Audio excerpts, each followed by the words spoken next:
Hola queridos amigos, qué gusto saludarlos nuevamente.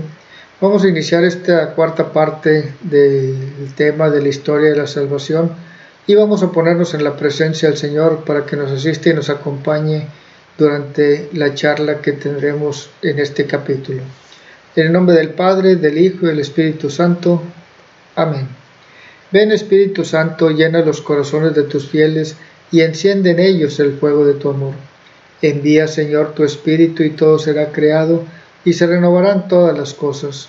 Padre Dios, que iluminaste los corazones de tus hijos con la luz del Espíritu Santo, haznos dóciles a este mismo Espíritu para gustar siempre del bien y gozar de sus divinos consuelos. Te lo pedimos por el mismo Jesucristo nuestro Señor. Amén. En el nombre del Padre, del Hijo y del Espíritu Santo. Bien, ya vimos en el video anterior cómo llega el pueblo de Israel, las 12 tribus de Israel a Egipto. Antes de continuar en el capítulo de hoy vamos a ver cómo sale el pueblo de Israel de Egipto, qué es lo que sucede mientras están en Egipto.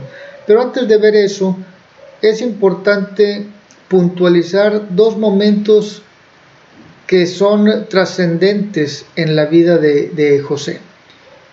José es una pieza fundamental para que el pueblo de Israel o las 12 tribus de Israel lleguen a Egipto.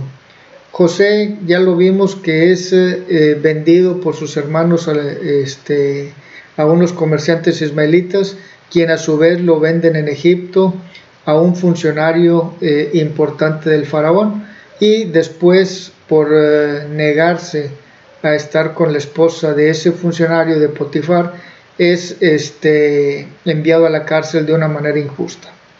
Estos dos momentos que le suceden a José son momentos que nosotros debemos analizar y meditar a la luz del Espíritu Santo. ¿Por qué Dios permite que las cosas sucedan? ¿Por qué permitió que José fuera vendido? ¿Por qué permitió que José fuera a la cárcel? Dos situaciones desde el punto de vista humano muy difíciles. Esos problemas que tuvo José son problemas que cualquier ser humano puede tener.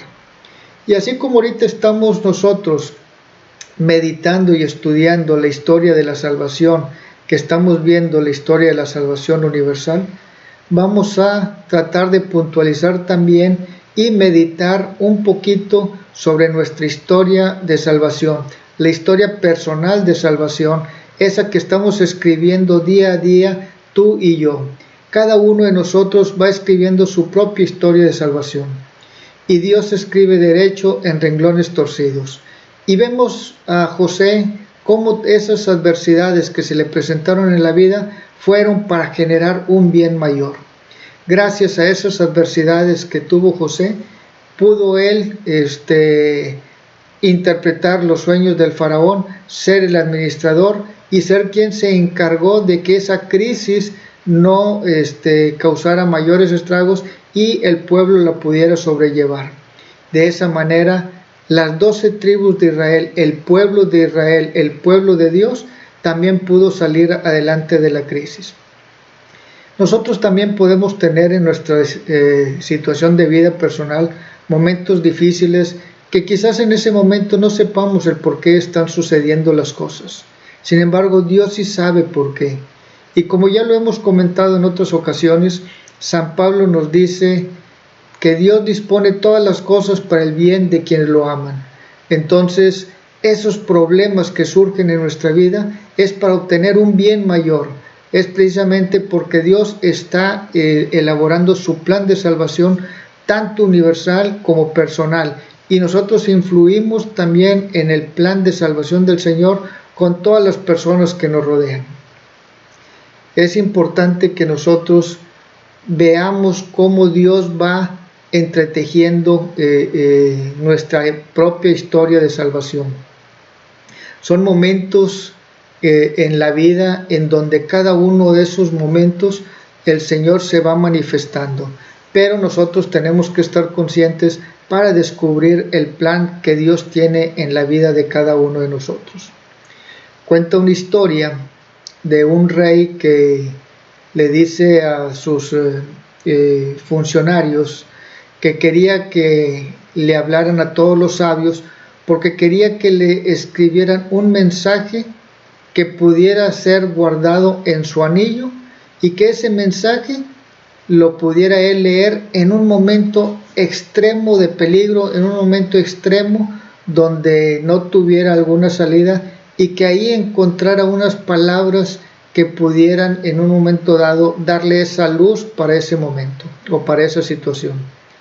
Es así como van muchos sabios y al escuchar la petición que tenía este rey, todos dicen esto es imposible, esto no se puede hacer un mensaje tan breve que pueda caber dentro del anillo. Uno de sus sirvientes lo estaba escuchando y ya que se habían retirado todos los sabios le dijo: Señor, si me lo permite yo le puedo dar ese mensaje que usted quiere tener en el anillo. Y le dice: pero ¿de dónde vas a sacar tú esa sabiduría para darme ese mensaje? Dice: Señor, usted ha recibido aquí a personas muy importantes que a mí me ha tocado atender y con cada una de esas personas que yo he interactuado, algo he aprendido y tengo las palabras, el mensaje que usted necesita. Este sirviente escribió el mensaje, se hizo un pequeño rollito y se acomodó adentro del anillo. Y el rey traía consigo el anillo y cada vez que se presentaba una situación difícil, estaba tentado en sacar ese mensaje, pero se lograba contener. Finalmente hubo una ocasión en donde su reino fue atacado, él tuvo que salir huyendo, iban persiguiéndolo y cuando sentía que estaba acorralado, dijo: este es el momento de ver cuál es el mensaje que tengo aquí. Y en ese momento abre el anillo y ve el mensaje que tenía escrito y dice el mensaje: esto también pasará. En ese momento que el rey estaba meditando el mensaje, esto también pasará, se da cuenta que quienes lo iban persiguiendo de repente se cambiaron el camino, ya no estaban cerca de donde él estaba, y tiene la oportunidad de regresar a su reino, vuelve a juntar a todo su equipo del ejército, a todos sus soldados, sale a atacar a quienes lo habían hecho la guerra, triunfa, y ese triunfo que vuelve a traer la alegría al reino, empieza a celebrarlo. Y cuando estaba en plena celebración, se acerca el sirviente y le dice: Señor, ese mensaje que usted leyó en ese momento difícil, aplica también para este momento de alegría. Esto también pasará. Hay que ubicar nuestra realidad de vida en los momentos difíciles, esto también pasará. En nuestros momentos de extrema felicidad, esto también pasará. Decía una persona: cuando estés muy contento, bájale 2 rayitas a tu alegría. Cuando estés muy triste, súbele 2 rayitas a tu tristeza. Nada es para que te desbordes de alegría, ni tampoco nada es para que te sumerjas en la tristeza. Busca mantener un equilibrio emocional. Ese equilibrio emocional que te ayudará a tener cada vez mejores satisfacciones en la vida. Y así es como el Señor se manifiesta, y así es como el Señor se manifestó en José. Y seguramente en tu vida y en mi vida, el Señor también tiene un plan de salvación que nosotros en el momento de las situaciones difíciles quizás no entendamos, pero con el paso del tiempo iremos entendiendo qué es lo que el Señor quiere. Hay una persona que se llama Carlos Páez, que él es un sobreviviente de los Andes, de aquel accidente aéreo en 1972, en donde un avión se estrella en las cordilleras de los Andes, y dentro de los sobrevivientes, él es uno de las personas que pudieron sobrevivir 70 días en una extrema condición climática, bajo la nieve, con todas las adversidades. Él explica que después del accidente, una persona que tenía contacto con el radio, escuchaba en las noticias y va y le dice: te tengo una buena noticia. Y dice: ¿cuál es la buena noticia? Dice: la buena noticia es que escuché en el radio que dijeron que ya suspendían las labores de búsqueda y hasta el mes de febrero nos volverán a buscar. Esto era aproximadamente 2 meses y medio después del accidente. Y le dice Carlos a su compañero: ¿cómo que esto es buena noticia? Y él mismo dice: con el paso del tiempo lo entendí. La buena noticia es que a partir de ese momento nosotros íbamos a dejar de estar esperanzados en la ayuda, en el auxilio. A partir de ese momento nosotros íbamos a empezar a vivir. Nos habíamos dedicado a intentar sobrevivir. Sobrevivir es la actitud de la persona que está esperando que alguien venga a rescatarlo. En el momento en que ya sabes que nadie va a venir a rescatarte, que para el mundo no estás ahorita entre sus prioridades o que el mundo no va a venir a salvarte, en ese momento tú empiezas a vivir y empiezas a descubrir tus capacidades y tus talentos. San Francisco de Asís dice que empieza a hacer lo necesario.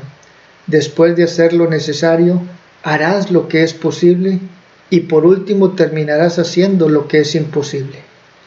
Esa es parte de nuestra actividad, de lo que tenemos que hacer. Así como José tuvo sus adversidades, nosotros en nuestra vida seguramente las hemos tenido, muy probablemente de manera injusta, pero Dios nuestro Señor sabe el por qué está tejiendo de esa manera su plan de salvación. Pero es para salvarnos a ti y a mí y a los que nos rodean, y es para darnos un bien mayor. Así pues, es como nosotros también debemos de ir visualizando nuestra historia de la salvación. Pero vamos a regresar a la historia universal de salvación. Vimos cómo el pueblo de Israel llega a Egipto, y el pueblo de Israel era un pueblo, o las 12 tribus de Israel eran un pueblo muy fecundo. Llegaron a multiplicarse de una manera tan grande que llegaron a ser más de 600,000 personas viviendo en Egipto. De esas 12 tribus de Israel hubo una gran multiplicación de personas, y esa multiplicación de personas se dio a lo largo de 400 años que estuvieron ahí. En ese lapso en que se fueron multiplicando de una manera muy fecunda, pasan los años y llega a Egipto un rey que no conoció a José, que no conocía la historia de cómo habían llegado las 12 tribus de Israel, o cómo había llegado todo el pueblo de Israel, todo el pueblo hebreo. Y piensa que si ese pueblo se pone de acuerdo con países que puedan ser enemigos, pueden ellos perder una guerra en caso de que se las decreten. De esa manera establecen cargas de trabajo muy fuertes para los hebreos, los hacen sus esclavos, y de esa manera empiezan a estar sometidos. El pueblo de Israel clama al Señor que lo libere de esa situación, y el Señor escucha el clamor, y cuando el Señor escucha el clamor les manda un auxilio, les manda un libertador que es Moisés. Pero ¿quién es Moisés, o cómo surge Moisés en todo este plano de la salvación? Como ya se estaba multiplicando el pueblo de Israel, el faraón o el rey, que es el mismo funcionario, es el que está presidiendo o dirigiendo el país de Egipto, ordena que solamente las mujeres hebreas que tengan hijos, solamente van a sobrevivir las mujeres, las niñas. Los que sean varones deben de ser, los deben de matar, los deben de echar al río para que se ahogan y mueren. Una mujer hebrea de la tribu de Leví.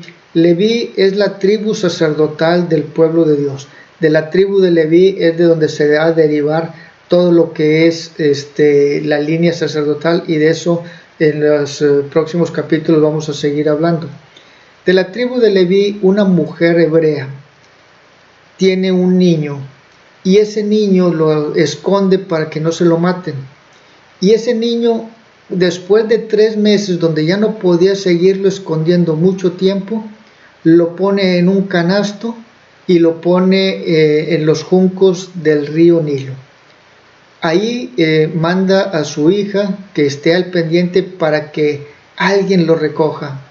Y resulta que la hija del faraón sale a bañarse al río con su servidumbre, y la hija del faraón de Egipto ve el canasto que está entre los juncos, le dice a sus sirvientes que se lo lleven, y cuando se lo llevan encuentra que ahí está un bebé llorando. La niña, hermanita de este niño, le dice a ella, quiere que le traiga una nodriza para que le dé, para que lo amamante, para que le dé leche de comer. Y le dice, tráeme a la nodriza. La niña va y le dice a su mamá que vaya para que le dé de comer al niño. Y esta señora, la mamá, va y lo amamanta. La hija del faraón, sin saber que ese niño que estaba amamantando era su propio hijo, le dice, cuida al niño, yo te pagaré, y ese niño lo voy a llevar a vivir conmigo al palacio. Esa hija del faraón adopta al niño y le pone por nombre Moisés, que Moisés significa salvado del agua. Es así como nace Moisés. Van pasando los años, y cuando Moisés ya es adulto, un día ve como un egipcio estaba agrediendo brutalmente a un hebreo. Moisés interviene y en defensa del hebreo Moisés mata al egipcio. Esto provoca que Moisés tenga que huir, porque el faraón se da cuenta que Moisés había matado a un egipcio, y el faraón quería matar a Moisés. Y de esa manera Moisés huye a la región de Madián, y ahí se queda a vivir Moisés. Ahí Moisés conoce a la que sería su esposa, se convierte en pastor, y ahí estaba Moisés cuidando las ovejas de su suegro Jetro, y de esa manera Moisés se ganaba el pan para vivir, o el sustento para vivir. Resulta que un día Moisés lleva a las ovejas a pastar a un monte que se llama el Horeb. El Horeb es el monte de Dios. Y Moisés, sin saber que estaba en el monte de Dios, ve como una zarza estaba ardiendo, pero no se consumía la zarza.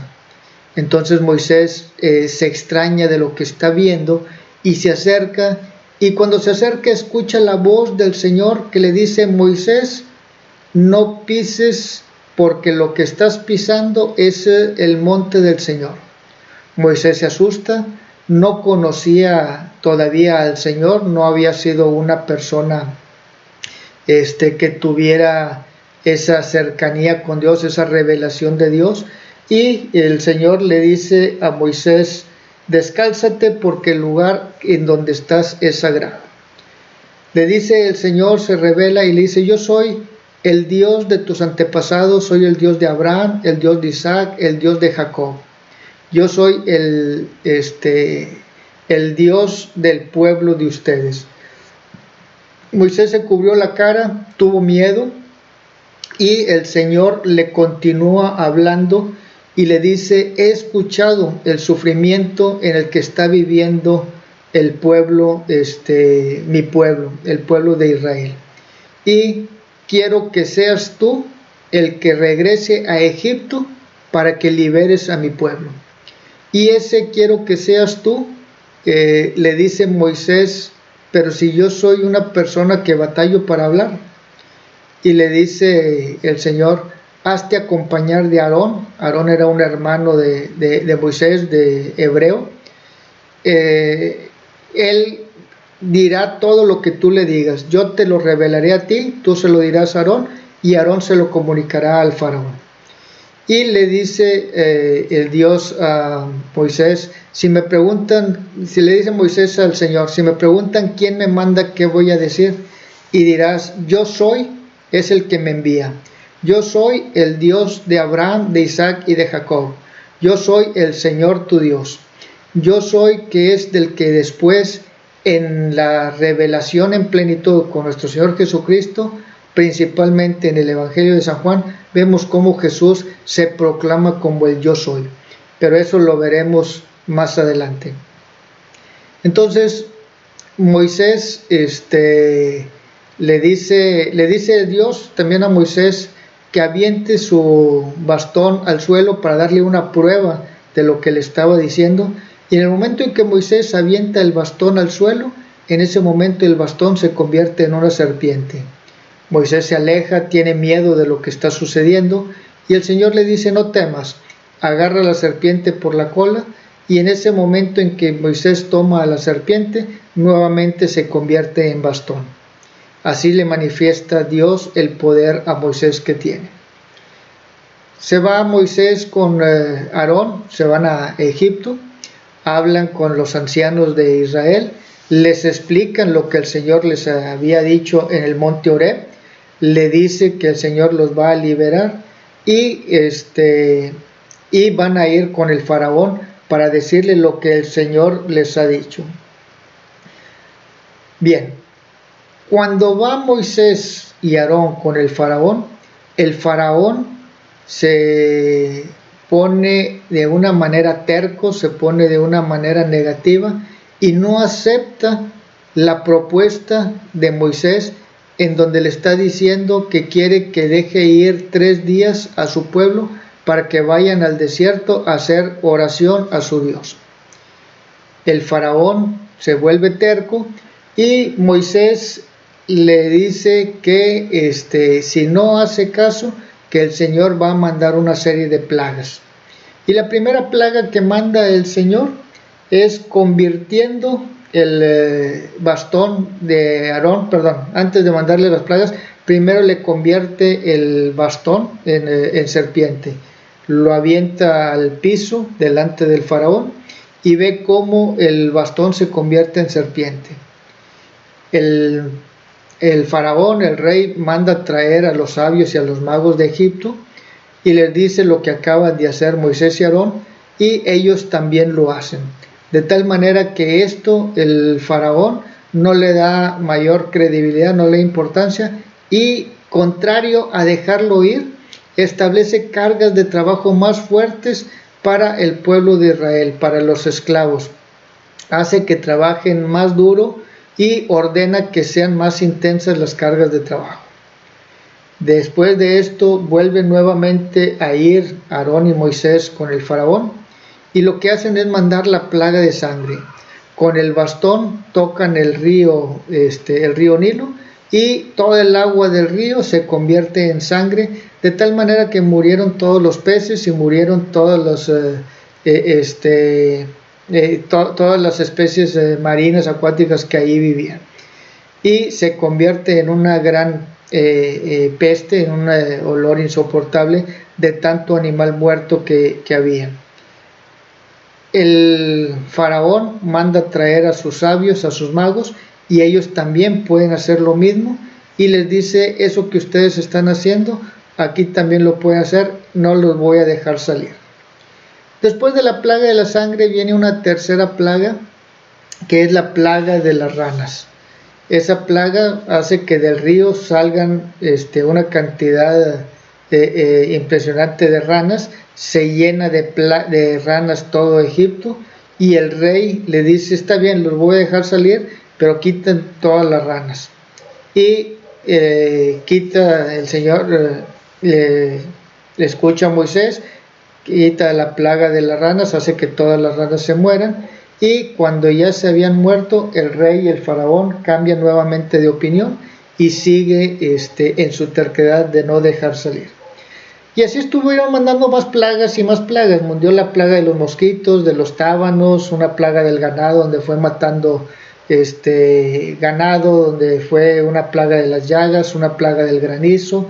Estuvo mandando una cantidad inmensa de plagas, de langostas, hasta que al último llega el momento en donde el Señor dice: voy a matar al primogénito de cada familia egipcia, y voy a matar al primogénito de cada animal viviente de Egipto, incluso también de los esclavos que no sean hebreos.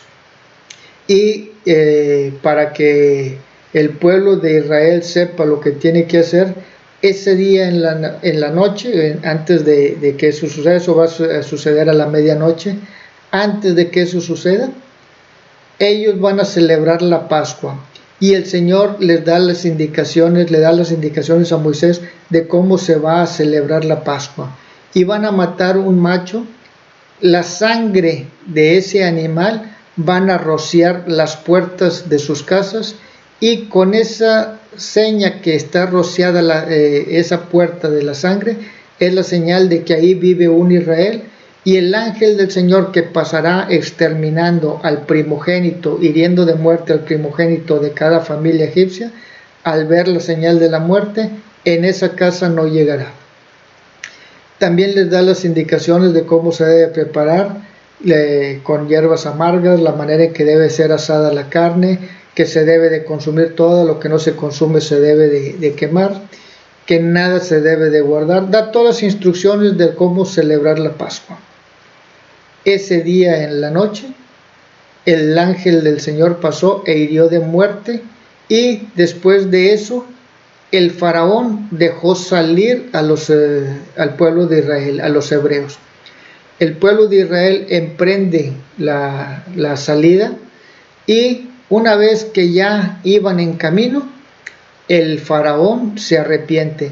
A pesar de haber muerto su hijo primogénito, porque también de él falleció, y fue desde los funcionarios del rey, hasta la esclava, todo primogénito de todos los egipcios murieron. Hubo un gran dolor, había un gran llanto, y sin embargo el faraón nuevamente se vuelve a empecinar y pide que alisten los carros de combate y manda perseguir al pueblo de Israel en su salida, que iban a la tierra prometida, a la tierra donde emanaba miel y leche, como lo había mencionado el Señor. De esa manera, salen detrás del pueblo de Israel, y el pueblo de Israel llega a cruzar el Mar Rojo. Y en el momento en que llegan al Mar Rojo, el Señor le ordena a Moisés que con el bastón lo indique hacia el mar, y en ese momento el mar se abre para que cruce el pueblo de Israel. Y cuando el pueblo de Israel iba cruzando, iba la nube del Señor guiando a su pueblo, atrás venían los soldados egipcios, los carros de combate de los egipcios, para apresarlos y regresarlos. Ellos les hace el Señor que caminen de una manera muy pesada sobre la tierra, cruzando el Mar Rojo. Termina de cruzar el pueblo de Israel, y Moisés con el bastón nuevamente vuelve a cerrar las aguas, y mueren todos los soldados egipcios. De esa manera el pueblo de Israel sale libre de Egipto. Vamos a ver en el próximo capítulo cómo se da la alianza, la tercera alianza con el pueblo de Israel una vez que ha sido liberado. Hoy hemos visto donde el Señor les dice cómo celebrar la Pascua, y les da la indicación de que esa Pascua la celebrarán cada año. Cada año estarán celebrando la Pascua.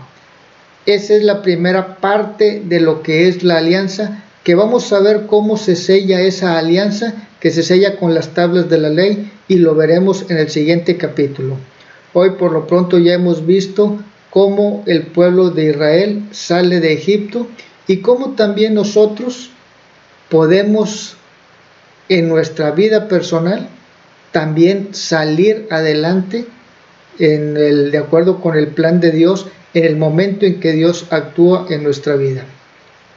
Vimos cómo Dios tiene un plan para nosotros también, y ese plan debemos de llevarlo confiados siempre que estamos tomados de la mano del Señor, Y aunque nosotros no entendamos el porqué de las cosas, Dios sí entiende el porqué. Vamos a pedirle a Dios nuestro Señor que nos siga asistiendo, que nos siga acompañando y que nos bendiga en cada uno de los momentos de nuestra vida. En el próximo capítulo veremos la alianza que se sella con las tablas de la ley. En el nombre del Padre, del Hijo y del Espíritu Santo. Amén. Dios nos siga bendiciendo.